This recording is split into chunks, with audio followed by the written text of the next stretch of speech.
Maybe you're here because you have no idea what Oracle does, or maybe you do but you just aren't confident enough to play him in a match. Either way, hopefully this guide will give you the understanding and courage to try him out. Oracle is an intelligence hero who's best played as a support. He can achieve some pretty crazy stuff with his abilities, but as with most supports, he is not very mobile and can be easily picked off. As such, good positioning is critical for a good Oracle player. Let's go through his abilities and see what they do. Fortune's End. This is a single target channeling ability which can target enemies, allies, and yourself. When cast on enemies, it will damage, root, and dispel positive buffs from them. The root duration is equal to the time you spend channeling and has a max duration of 2.5 seconds. It also has an area of effect when targeting enemies, meaning that all enemies around the target will also get damaged, rooted, and dispelled. When targeted on allies or yourself, the ability will just dispel negative debuffs. It's not going to damage and root you and your friends, so don't worry about that. Unfortunately though, it can only affect one ally at a time, so you can't dispel your whole team in one go. Now the most important part of this ability is the dispel effect. Dispel is a mechanic that just gets rid of negative debuffs, like silence, from you and your allies, and positive buffs, like Warlock Shadow Word, from your enemies. You can even remove rune buffs, that's haste, arcane, and double damage from your enemies. I actually made a video which shows off the kind of things you can dispel, so check it out. I'll put a little annotation card at the top right. Now it only applies a basic dispel, so you can't get rid of everything like stuns, but there is actually a surprising amount of things that you can get rid of. And of course the root is also quite nice to help lock enemies down, and when channeled for long enough it actually roots for longer than Rod of Atos. And in the laning stage we should mostly use this to get rid of annoying debuffs that the enemies put on our friend, for example silences, Curse of the Silent. Don't use this solely for harassing the enemies because that's not that good at it. Soon though I'll show you how we can combine this ability with another one to harass the enemies quite nicely. Fate's Edict. This is a single target ability which can also be used on allies, enemies, and yourself. It simply disarms the target, meaning they can't attack, and gives them 100% magic resistance for a few seconds. Now we can use this on scary enemy right clickers so they can't attack anymore, which means they pretty much become useless. We can also use it on allies or ourselves if we see some magic damage coming our way, so we can try and negate a bit of that. It's important to note as well that this ability can be dispelled, that is removed, by our previous one, Fortune's End. So we can dispel Fate's Edict from the enemies so that we can nuke them with magic damage again, and we can dispel it from our allies so they can start attacking again. Purifying Flames. Again, this is a single target ability which can be used on enemies, allies, and yourself. It immediately deals a large amount of magic damage, up to 360 on max level, to the target, and then heals them up over the next 9 seconds. This is going to be Oracle's main ability early on. We can use it to nuke down enemies and to heal up our allies. It can also be combined with our previous two abilities to enhance the effects. When you want to nuke an enemy, be sure to cast Fortune's End on them afterwards to dispel the heal effect, otherwise you're just going to heal them back up again. And when you want to heal an ally, be sure to cast Fate's Edict on them first to negate the magic nuke damage. Also note that Fortune's End will remove the healing effect from enemies only, not from allies. False Promise. This is a single target ability which can be used on allies and yourself. It will delay all damage and healing done to the target for a few seconds. Note that it only delays the damage and healing, it doesn't block it or cancel it or anything like that. Also, all healing done during those few seconds will be doubled, which is pretty important. And at the end of the duration, if the healing done was more than the damage taken, the target will get healed. And likewise, if they took more damage than healing, they will get damaged.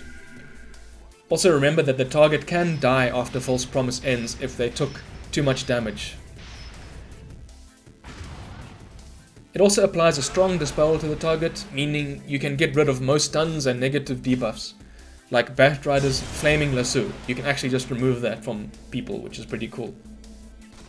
Now this is a very powerful ability which can save a friend from certain death. In the absolute worst case, you'll buy them an extra 10 seconds of life to do what they can in fights.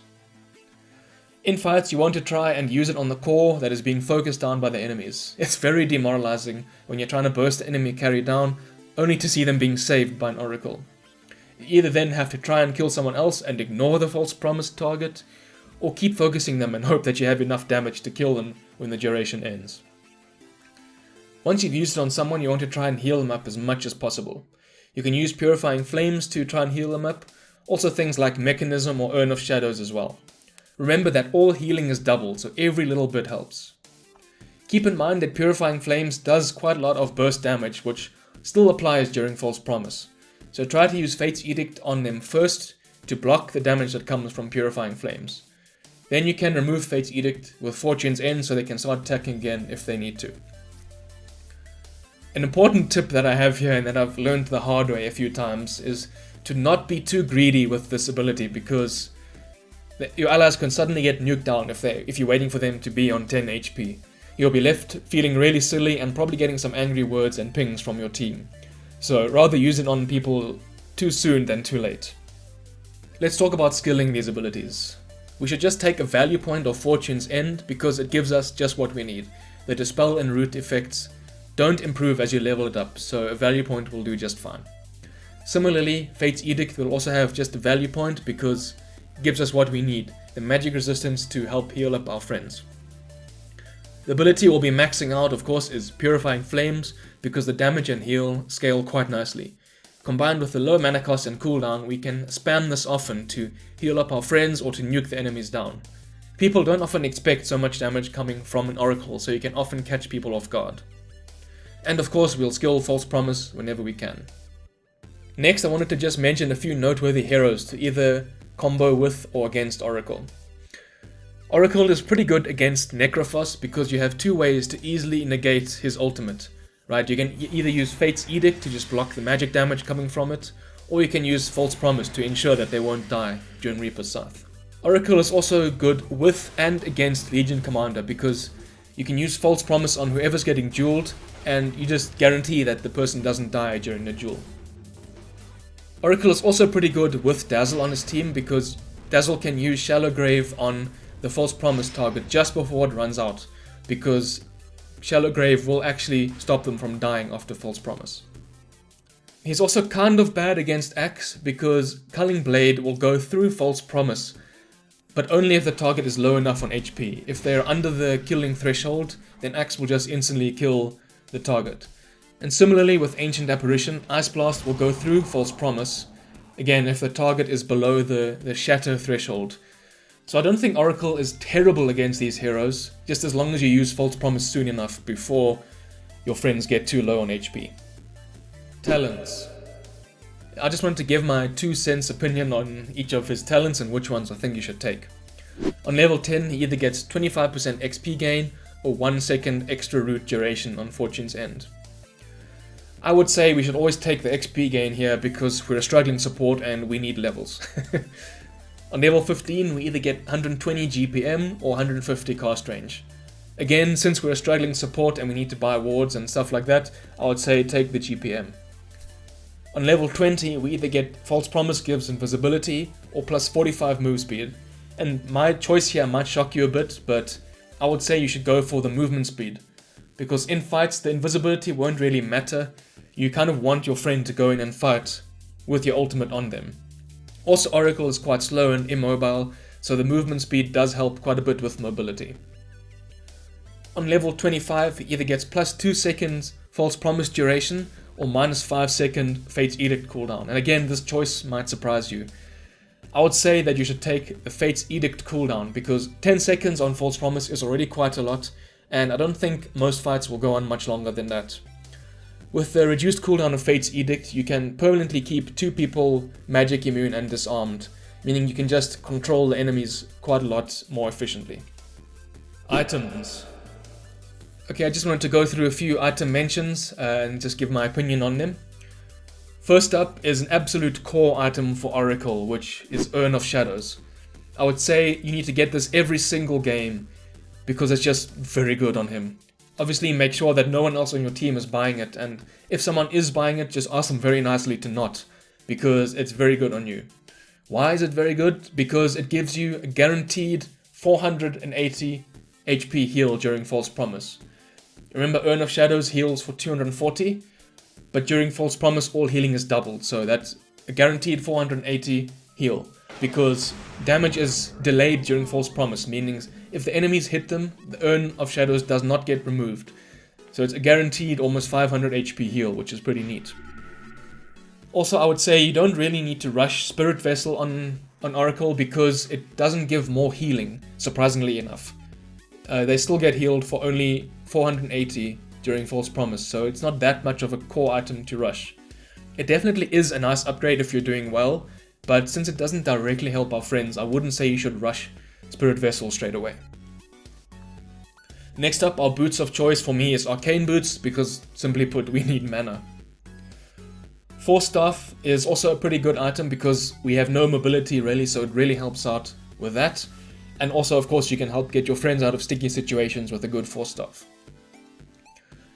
I would say Yule Scepter is also a pretty good choice because it can get rid of silence from yourself. If the enemies have maybe a silencer on their team or a Death Prophet, you can get rid of the silence so you can help your teammate out. Also, if you have someone who wants to jump on you on the enemy team, like maybe an anti-mage, you can kind of Yule's them and buy yourself a bit of time. Now, I would say you shouldn't get Force Staff and Yule Scepter. Try to get one or the other. Of course, if you're doing well, you can get both. But I would say try to get Yule Scepter if they have a silence. Otherwise, try and get a Force Staff. But you definitely need at least one of them. Next up, Mechanism is also very good, and into Guardian Greaves because more healing, which is what we need on Oracle. It gives us a guaranteed 550 healing for Mechanism when you're using False Promise, so it's a pretty good item. Ether Lens is a nice to have item on Oracle because our cast ranges have gotten nerfed a bit recently, which kind of feels bad. So it allows us to stay a bit further back in fights and overall better positioning. But you should only get it if you're doing well because there are other items that will help us out more. Another nice to have item is Holy Locket because extra healing, of course, 25% extra healing on False Promise is pretty good. And it also gives us more HP and mana to work with, so we kind of die a bit less easy. Situational item is Ghost Scepter. If enemies have a lot of sort of physical right clickers that want to jump on you, you can use Ghost Scepter to kind of buy yourself a bit more time. Similarly, Aeon Disc is also situational if they have a lot of magic burst damage people, like maybe Lena and Lion or something, where again you can just buy yourself some more time and stop getting burst down. And finally, a nice luxury item is something like Scythe of Vice because it's just a very good item in general. So if the game does go on long enough for you to be able to buy it, it is a pretty good pickup. Gameplay. Finally, I just wanted to give a few sort of tips on Oracle gameplay. During the laning stage, you can try and harass the enemy with Purifying Flames and Fortune's End, and you also want to heal up your friends with Fate's Edict and Purifying Flames. Right, your main goal as a support is just to ensure that your friend in the lane survives and does well. You can use Fortune's End as well to remove buffs from the enemies and debuffs from you and your friends.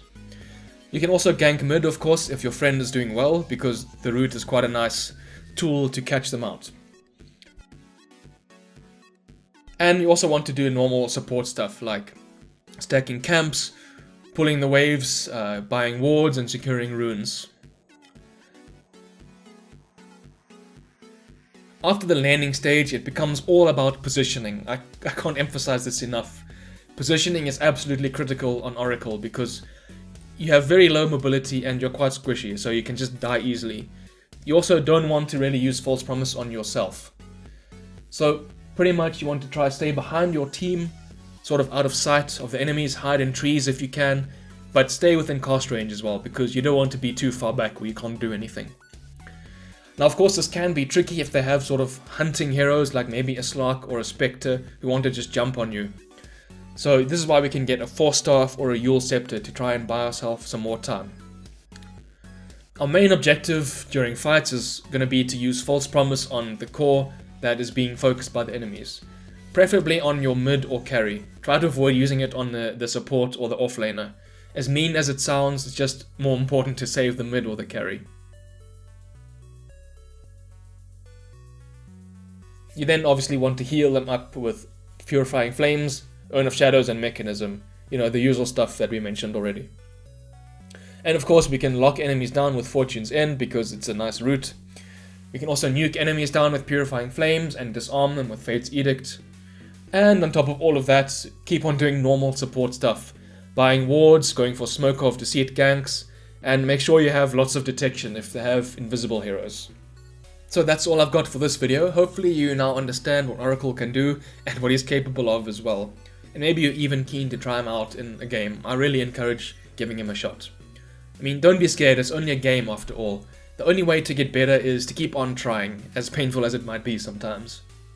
Feel free to leave some comments here or to come hang out on my Discord server. We can talk about DotA, you can ask questions about Oracle if you think I've missed something out. I'll be keen to see you there. Anyway, thanks for watching, hope you enjoyed, and cheers for now.